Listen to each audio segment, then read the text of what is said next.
Hey everyone, and welcome back to Beach Weekly, a podcast created and produced by Long Beach State student-run newspaper, the Daily 49er.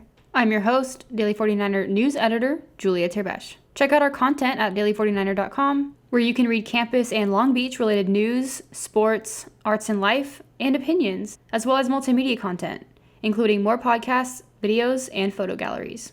This is the lowdown for all things CSULB. Without any further ado, let's dive into the news.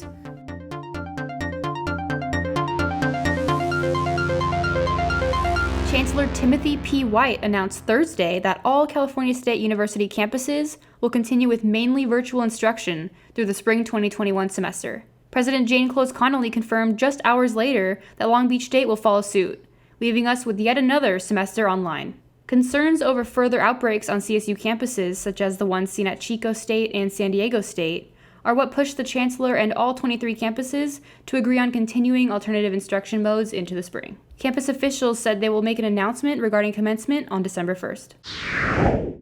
Over 5,000 people from across the United States and Canada participated in the two-day scholar strike in the days following Labor Day as a way to bring awareness to racial injustice in America. Started by Anthea Butler, Associate Professor of Religious Studies and Africana Studies at the University of Pennsylvania, the strike made its way to Long Beach State by way of Professor David Schaefer, History Department Chair. Schaefer, along with several department chairs in the College of Liberal Arts, released a statement declaring their support and participation in the strike, and this eventually led campus administrators to endorse faculty and student participation in the event. The event included a screening of the film 13th, directed by Ava DuVernay, as well as panels led by professors and cultural organizations on campus discussing race and racism. There were, however, concerns brought up about the event's accessibility accommodations. According to Vanessa Cruz, fourth-year dance major, there were no accommodations made for visually impaired individuals, and ASL translations were difficult to come by for those who are hearing impaired. Barbara LeMaster, Director of American Sign Language Linguistics and Deaf Cultures at CSULB, even backed away from her role as an organizer for the event over concerns of the lack of accessibility. Now for the latest in beach athletics, I'll hand it over to our very own Daily 49er sports editor, Jacob Powers.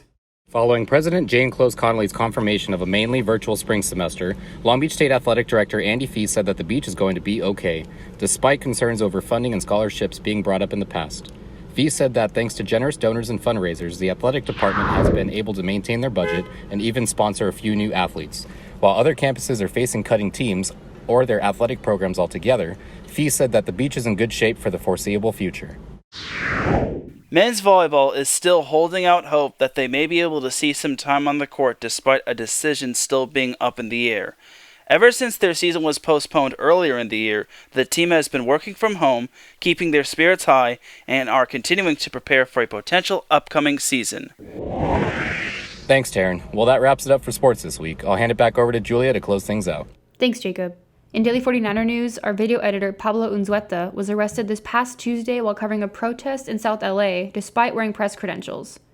During his arrest, Pablo's gear was confiscated, including his camera and cell phone.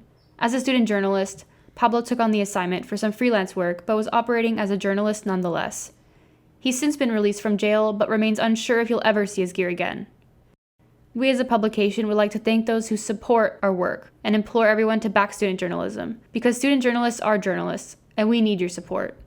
Thanks for tuning into this episode of Beach Weekly. I've been your host, Julia. See you next time.